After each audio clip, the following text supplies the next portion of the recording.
ரொம்ப டயர்டா இருக்கு. இயற்கையான டேட்ஸ், பாதாம், பிஸ்தா, கேஷு அண்ட் ஹனி கொண்டு தயாரிக்கப்பட்ட லயன் டேட் நட் பைட்ஸ். இனிமே கண்ணை மூடிட்டு கடலை எண்ணெய் வாங்கலாம். ஏன்னா மந்த்ரா கடலை எண்ணெய் இதயத்தின் தயாரிப்பு. வறுக்க பொரிக்க ஏன் எல்லா சமையலுக்கும் மந்த்ரா தான். மந்த்ரா கடலை எண்ணெய், அபார ருசி, ஆரோக்கியமான உடல் நலம். விசில் சின்னத்திற்கு வாக்களிக்க வேண்டும் என்று அங்கே இருந்து என் பேரன் பேசுகிறார் என்று என்னிடத்திலே சொன்னார்கள். என்னிடத்தில் ஒரு மனுவை தந்தார்கள்.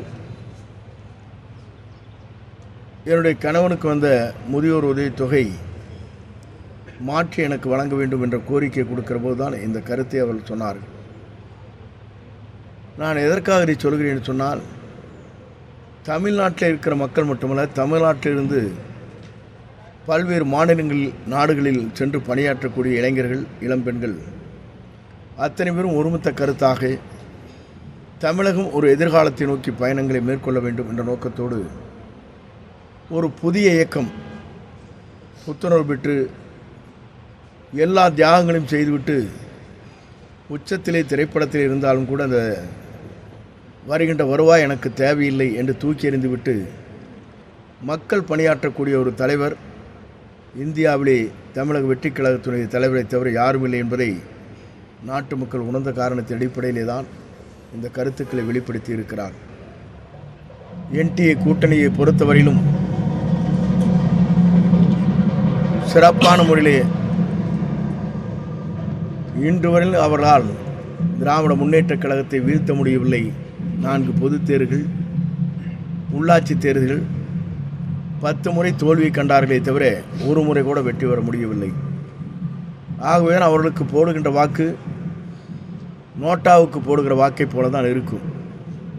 ஆகவே இந்த கருத்தின் அடிப்படையில் எண்ணங்களை மாற்றி திமுகவை வீழ்த்துவதற்கு ஒரே முகமாக நின்று நம்முடைய தமிழக வெற்றிக் கழகத்துடைய தலைவர் அவர்களை தமிழ்நாட்டுடைய முதலமைச்சராக அணியிலே அமர்த்துவதற்கு எல்லோரும் அலைக்கடலில் வந்து வாக்களிக்க வேண்டும் என்பதுதான் எல்லோருடைய ஆசை. அந்த ஆசை கனவுகளை பொறுத்தவரையிலும் எல்லோரும் கேட்கிறார்கள், எவ்வளவு தொகுதியில் வெற்றி பெறப் போகிறார் என்று கேட்கிறார்கள். 2019 91வது ஆண்டு தேர்தல் நடைபெறுகிற போது அந்த தேர்தல் முடிவுகள் 2 இடங்கள் தான் திராவிட முன்னேற்றக் கழகம் வெற்றி பெற்றார்கள். அதே போல 234 தொகுதியிலும் வெற்றி பெற்று அவர் தமிழ்நாட்டின் நிரந்தர முதலமைச்சராக வருவது மக்கள் சக்தியால் முடித்து காட்டுவார்கள் மக்கள் என்பதை நான் மகிழ்ச்சியோடு தெரிவித்துக் கொள்கிறேன். நன்றி, வணக்கம்.